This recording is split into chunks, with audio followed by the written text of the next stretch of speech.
Understand how government works, and I don't know how they got to Congress. So, Mr. Wu, I'm gonna need you to help me out because I don't know that I trust that other people will know the answers to these questions. Number one, how many branches of government do we have?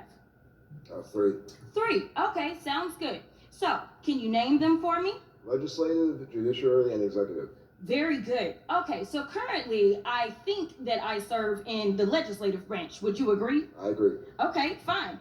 Can you tell me when somebody goes to court, such as a criminal convicted of 34 felony counts, state court in New York, would that be the legislative people or judicial people?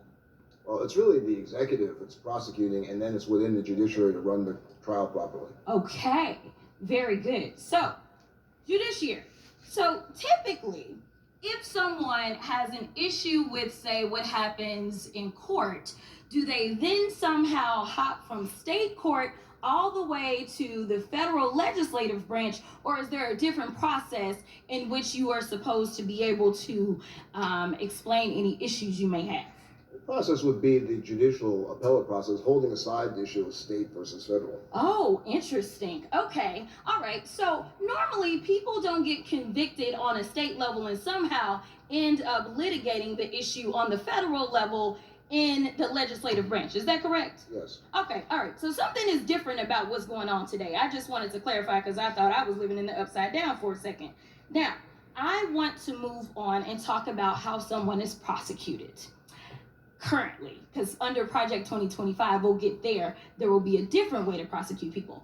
But currently, it is my understanding, and I only kind of went to law school, passed a couple of bar exams, and practiced on the state and federal levels, but just clarify for me, when someone goes in to be prosecuted, is it, say, the President of the United States that somehow becomes the state prosecutor in New York? No, absolutely not. Absolutely not, because he's the executor, huh? That's that other branch. Correct. Okay. All right, so you have this prosecutor, and in this case, it's Alvin Bragg, who was duly elected, correct? Correct. Not appointed by the president, correct? Right. Duly elected by the citizens in his jurisdiction, right? Right. So he's elected, and usually there's some sort of an investigation that takes place, correct? Prior to his election? No. With a case, I'm sorry. Yes, I've right. moved on. Yes. All right. So the very first part of a case is that we go through an investigation. After that investigation, then the prosecutor usually has what we would consider to be some sort of prosecutorial discretion as to whether or not they want to go forward, correct? Correct. All right. And then they use that discretion, but then when it's somebody that is facing a felony amount of time, which is usually in most states over a year, then they have to present it to a grand jury. Is that right? That's right. Now, a grand jury is comprised of citizens, correct? Correct. U.S. citizens from that area, correct? Right. Okay, so they have to come to the conclusion that they are going to issue what we call a true bill, correct? Correct. All right, so then we have an indictment. And then there's pretrial motions, there's pretrial hearings, all kinds of stuff, right? Right. All right, and then ultimately, depending on where you are, you have the opportunity to say, hey, I want a jury trial, correct? Correct.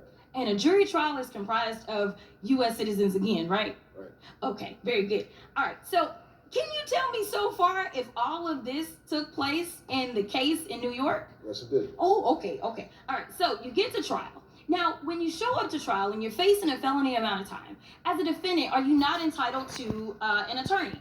Yes, you are. And your attorney is allowed to pick the jury, they're allowed to present evidence, and ultimately it is a jury of your peers who decides whether or not you are guilty or not, correct? Correct. And in this case, 30 as the judge involved too. And in this case, they found him guilty not once, not twice, not 3 times, not 4, not 5, not 6. I could keep going on, but 34 counts were given. So the opinions of these people who were not juries is not what we do in this country. In this country, we have a system in which jurors decide who is found guilty, and if you have a problem with that, you go to the appellate court, which the last time I checked